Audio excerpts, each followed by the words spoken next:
Eu fui dar um plantão e eu era, assim, contra a humanização, né? Porque o que a gente aprende na residência é que, essa galera... Tava começando, né, gente, humanização. Essa galera que não deixa fazer procedimento, que atrapalha o médico. E eu fui pro plantão, meu Deus, vai ter uma equipe de humanização lá, que saco. Cheguei no plantão, tiveram, acho que, não me engano, foram 4 ou 5 partos naquela noite. E foi a coisa mais linda da minha vida, porque foi a primeira vez que eu vi um parto com o protagonismo da mulher. Aquela coisa, ela tomando decisão, a família participando. Eu chorei tanto que eu nem participei. A equipe fez tudo, eu fiquei só chorando praticamente. Eu chorei, foi muito emocionante. E aí, naquele dia, eu tive um estalo de tipo, cara, eu quero ser ginecologista para isso. Porque uma coisa que eu eu comecei a falar recentemente, eu não amava ser ginecologista até aquele momento, na residência.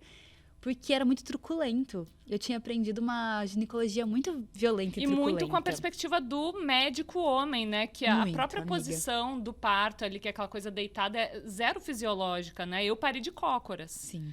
Que... né, a força da gravidade ali ajuda muito Sim. mais. E tu entrou, então, nessa nuvem de ocitocina e não quis mais sair. Aí nessa noite, também a equipe deu show, né? Teve parto na banheira, parto em pé. Todos foram muito especiais. E aí eu chorei muito no final, porque eu entendi que eu tava fazendo uma ginecologia que eu não amava, porque eu não sentia isso. Eu não conseguia proporcionar isso para as pacientes. Aí eu fiquei viciada. Eu fiquei viciada em dopamina das mães, na ocitocina do parto. A minha mãe falava, eu ficava pegando um plantão atrás do outro depois disso para viver essa experiência de poder mudar essa história de como eu ia conduzir aqueles partos. E aí abriu, nessa noite mesmo, eu sentei e comecei a pesquisar a humanização do parto. E aí a humanização traz muito o discurso do feminismo, né? Sim. Que eu, como uma mulher muito privilegiada, tinha noção que o machismo existia, mas ele me atingia de maneiras muito sutis, vamos dizer assim, né? Claro, me atingiu de maneiras horríveis durante minha vida, acho que todas nós temos histórias horríveis. A gente só percebe depois. Mas a gente não consegue enquadrar nesse lugar de machismo até a gente ter noção do discurso. E eu ali, uma mulher muito privilegiada, isso me tocava de maneiras mais sutis do que outras vivências. Só que nesse dia que eu entendi a humanização, eu comecei a entender, caraca, a gente tem que brigar pra mulher poder fazer o básico do básico, que é o parto dela, que é sobre ela. Tipo, o básico, não tinha nem que tá sendo discutido isso. E aí, nessa noite, eu comecei a pesquisar e começou a aparecer um monte de coisa. Apareceu o talk da Chimamanda pra mim. Ai, que maravilhoso! Todos devemos ser feministas. É uma escritora nigeriana que tem um TED Talk, inclusive, assim, maravilhoso, porque ela tem uma visão do feminismo muito acolhedora, assim, né? Muito pra porta de entrada, pra você entender o feminismo, porque ela é muito acolhedora no discurso dela. E aí aquilo mudou toda a minha vida. E foi junto com isso começar a estudar sexualidade. Então, assim, foi um ano da minha vida que a minha cabeça abriu totalmente. Mudou quem eu era como mulher, mudou quem eu era como médica, mudou tudo. E isso foi muito doido, mudou meu pessoal. Daí eu divorciei, né? E foi...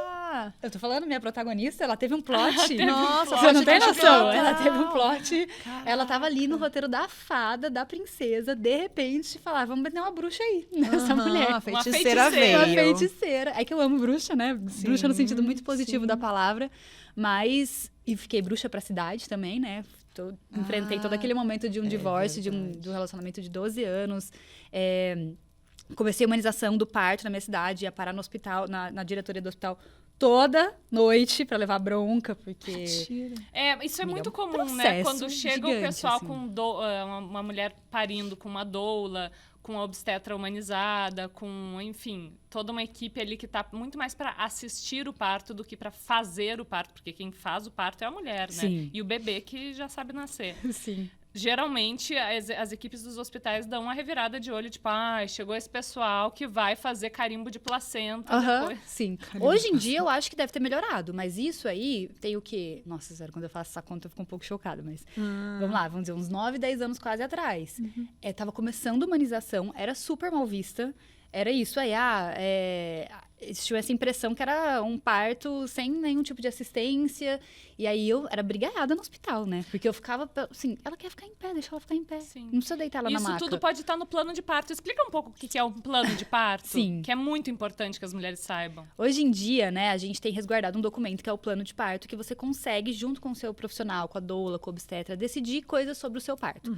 Então, mais ou menos coisas que você gostaria que acontecesse ali e dar liberdade, claro, né? Vão ter coisas que no momento vão precisar mudar a rota, mas o plano é muito legal, porque a equipe consegue se guiar e te dizer como você se sente mais confortável, como você gostaria que fosse conduzidas algumas situações. Se você imagina, né, algum cenário, se você quer música, se você quer luz apagada, luz acesa, se você quer tentar na banheira, se você quer analgesia de parto ou não, Sim. né? Se autoriza uma episiotomia, né? Se autoriza ou não. E, claro, é um documento, como eu disse, você tem que ter muita confiança na sua equipe, porque, claro, que é um documento que na hora pode ser que, no improviso, nada daquilo aconteça. Sim. Já tive paciente que o sonho era na banheira, chegou na hora, ela tava com tanta dor que se eu falasse em banheira, acho que ela ia me dar um soco.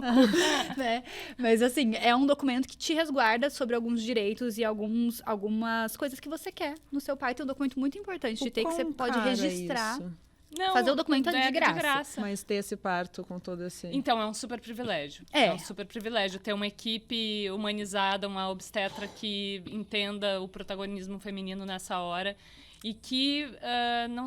Porque, assim, nos planos de saúde assim, Não é lucrativo, né? Não é lucrativo. Muitos hospitais têm lutado para introduzir isso, né? Mas realmente não é lucrativo. Não é lucrativo e médicos que atendem principalmente por plano de saúde agendam muita cesárea e desde o início da tua gestação eles fazem acreditar que em algum momento vai dar ruim se tu optar por um parto normal. Porque eles lucram mais se todo mundo agendar, né? Lógico, é muito mais rápido. O meu parto durou 31 horas. O meu parto durou 31 horas. E a minha obstetra estava lá, não o tempo todo comigo, porque eu fiquei bastante desse tempo em casa, em trabalho de parto ativo já, mas esperando a dilatação, que não acontecia de jeito nenhum.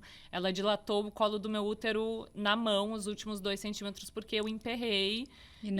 Depois de 200 horas lá parindo, me estrebuchando, não tinha mais de onde tirar a energia.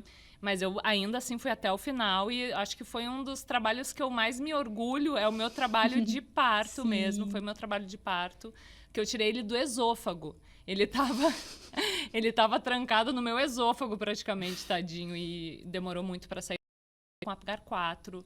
E aí depois foi para 6, e depois foi para 9. E veio pro meu peito e nunca mais saiu, né? Mas sim, a cesárea ela é muito mais rápida, ela demora meia hora, 1 hora estourando, assim, para fazer.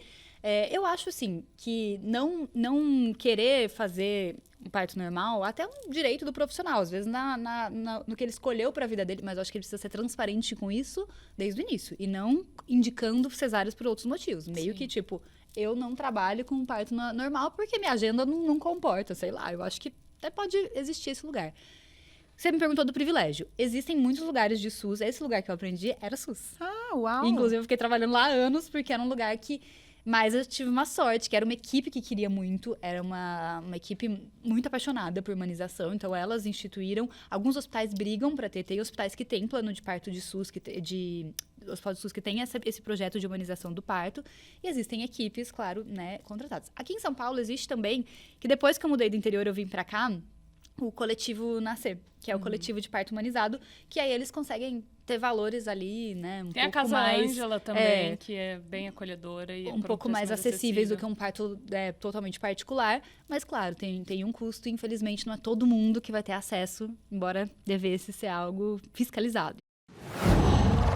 Uau!